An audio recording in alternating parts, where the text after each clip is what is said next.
على أعداء ولاية أمير المؤمنين وأنكر بولاية أمير المؤمنين وأشرك بولاية أمير المؤمنين.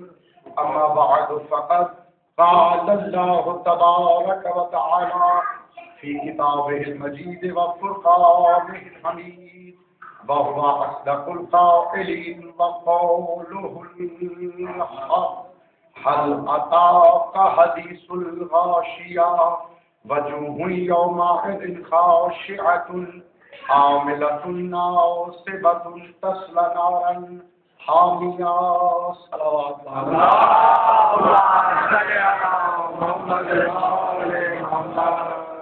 اللہ محترم. بغیر وقت ضائع کیے بغیر کوئی تمہید باندھے ہوئے سورہ غاشیہ کی ابتدائی آیات تلاوت کا شرف حاصل کیا ہے. ارشاد خداوندی ہو رہا ہے حل اتاک حدیث الغاشیہ. میرے حبیب کیا آپ تک چھا جانے والی بات پہنچی؟ وجوہ یومئذ خاشعۃ. جس دن تمام چہرے خشوع کرنے والے ہوں گے. عاملۃ ناصبۃ. عمل کرنے والے ناصبی. تصلی نارا حامیہ. بھڑکتی ہوئی آگ میں ڈال دیے جائیں.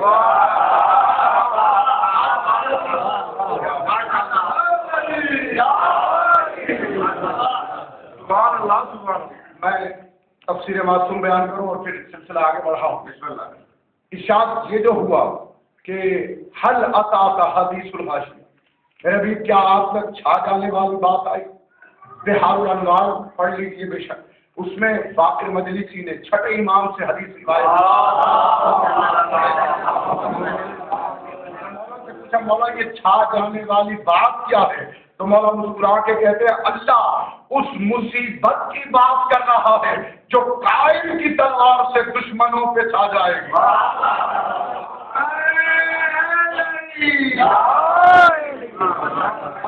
وجوہ ہوئی یومئذ خاشعۃ. جس دن ان ملعونوں کے چہرے جھکے ہوئے ہوں گے, خشوع کرنے والے ہوں گے, پشیمان ہوں گے, ندامت سے بھرے ہوئے ہوں گے. تو پھر آگے کیا کہی آئے؟ عاملۃ ناصبۃ. بغیر علی کی ولایت کرنے والے اعمال.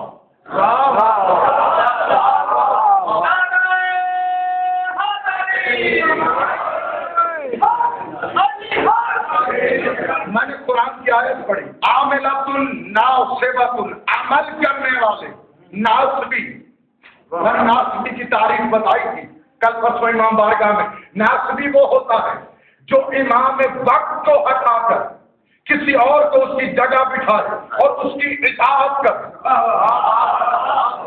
وہ ہے ناصبی جو اپنے عمل میں کسی بندے کو شریک کرے, اپنے عمل کے لیے بندے کی بات مانے. وہ ہے ناصبی. تو اس کے عمل جو وہ کرتا رہا اللہ کہتا ہے بھڑکتی ہوئی آگ میں ڈال دیے جائیں گے. مولا وہ بھڑکتی ہوئی آگ کیا ہے؟ فرمایا ٹائم کے صحابہ کی تلوار کا نام بھڑکتی ہوا.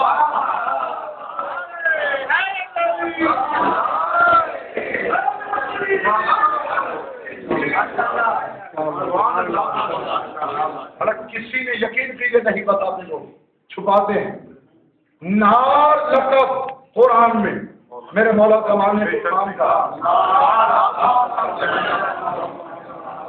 ایک حدیث ہے. کیونکہ وقت محدود ہے, کسی کام سے بھی مجھے جانا ہے. تو ایک ایسی حدیث جو آپ کی امانت ہے اور اس حدیث میں حقیقت خلقت مومن چھپی, حقیقت خلقت منافق چھپی. علی والوں کو بڑے تانے دیے جاتے ہیں, نمازیں نہیں پڑھتے, روزے نہیں رکھتے, حج نہیں کرتے, زکاتیں نہیں دیتے, صرف علی علی ہی کرتے. کون کہتا ہے کہ یہ سب کچھ نہیں کرتے؟ صرف علی علی ہمارا کرنا ہے. تمہاری نماز روزوں پر بھاری ہے.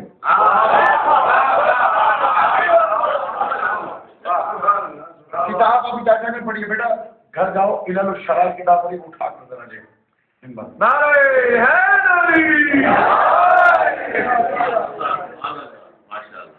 ابو اسحاق لیثی میرے 5ویں امام کے صحابی, اور آئیے آپ کو بتاؤں، میں آپ کی سماعتوں پر اعتبار کرتے ہوئے، قلوب پر اعتبار کرتے ہوئے، معرفتوں پر اعتبار کرتے ہوئے یہ حدیث آپ کی خدمت میں مولا نے فرمایا یہ حدیث ہمارے رازوں میں سے ایک راز ہے،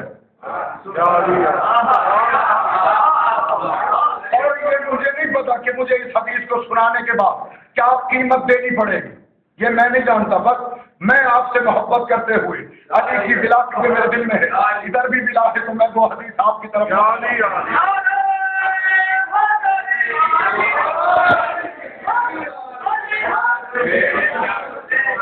ابو اسحاق لیثی نے پوچھا مولا ایک بات نے بڑے عرصے سے پریشان کیا ہوا، مولا فرماتے پوچھو کیا پوچھنا چاہتے؟ کہتا مولا ایک سوال ہے میرا، کیا جب مومن کا ایمان کامل ہو جاتا ہے پھر کیا وہ زنا کرتا ہے؟ مولا نے فرمایا واللہ اللہ کی قسم ہرگز نہیں۔ مولا کیا وہ شراب پیتا ہے؟ فرمایا واللہ اللہ کی قسم نہیں۔ مولا کیا وہ فواحش کا مرتکب ہوتا ہے؟ فرمایا اللہ کی قسم ہرگز نہیں۔ مولا کیا وہ عزیز و اقربا کا حق کھا جاتا ہے؟ فرمایا اللہ کی قسم ہرگز۔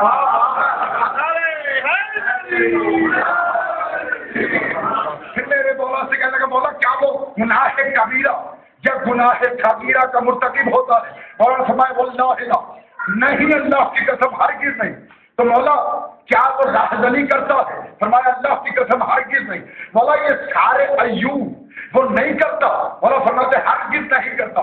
تو مولا پھر ایک بات بڑی پریشان کرتی ہے، میں آپ کے شیعوں میں ایسے لوگ بھی پاتا ہوں جو زنا کا مرتکب بھی ہو، جو شراب بھی پیتے ہیں، راہزنی بھی کرتے ہیں، ڈاکہ بھی ڈالتے ہیں، چوری بھی کرتے ہیں، مال بھی نہیں دیتے، والدین کا احترام بھی نہیں کرتے، یہ تمام فواحش بھی ان میں پائے جاتے ہیں، اور پھر وہ آپ کے شیعہ کہلاتے ہیں۔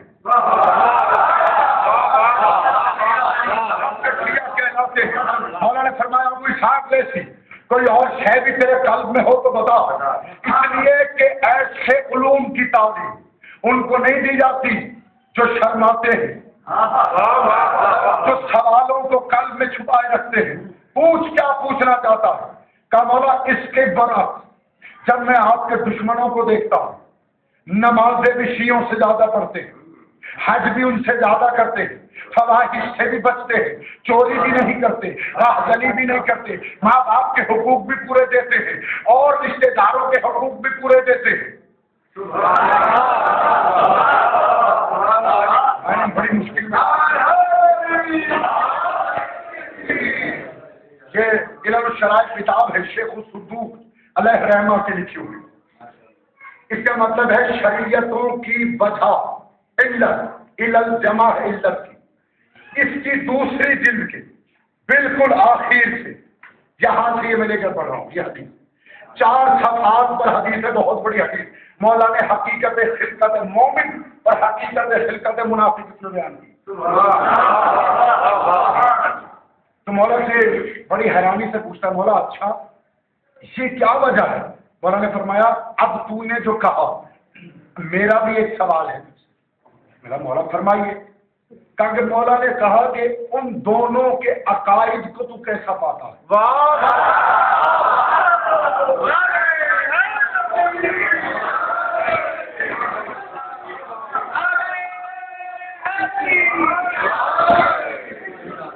یہ تو بیان کر۔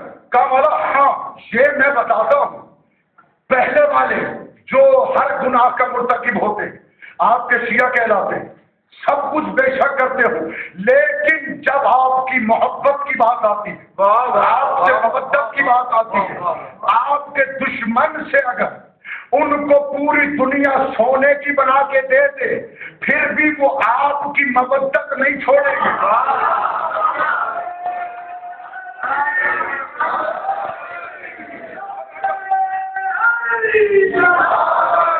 اور اگر آپ کی مدد کے لیے ان کی ناک پہ ضرب لگائی جائے وہ آپ سے بغض اور دشمنی نہیں رکھیں گے۔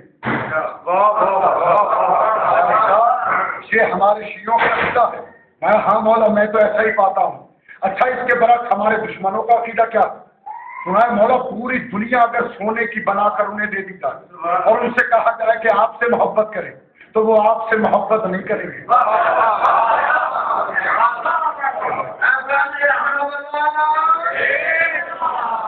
اور میرا مولا جب بھی میں یا کوئی اور ان کے سامنے آپ کے فضائل بیان کرتا ہے تو ان کے چہرے بگڑ جاتے ہیں, ان کے موقع پر شکن آ جاتی ہے. بے شک بڑے عمل کرتے ہیں لیکن آپ کا بغض ان میں کوٹ کوٹ کے بڑا ہے. یہاں میرے مولا نے یہ آیت پڑھی آؤ میلا تم ناؤ سیوا تم, فرمایا بس یہی تو وہ مار کھا گئے کہ وہ عمل کرنے والے ناس بھی بھڑکتی ہوئی آگ میں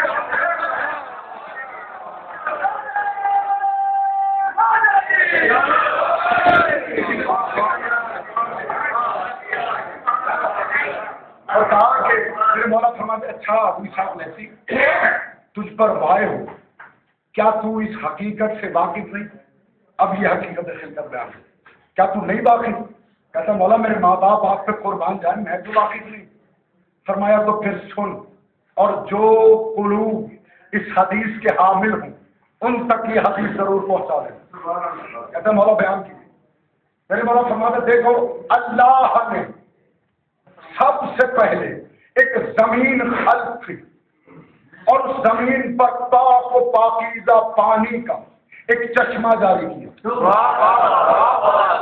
چشمہ جیسے جاری ہوا فرمایا 7 دن تک اس زمین پر وہ چشمہ بہتا رہا. اس کے بعد جب وہ خشک ہو گیا تو اللہ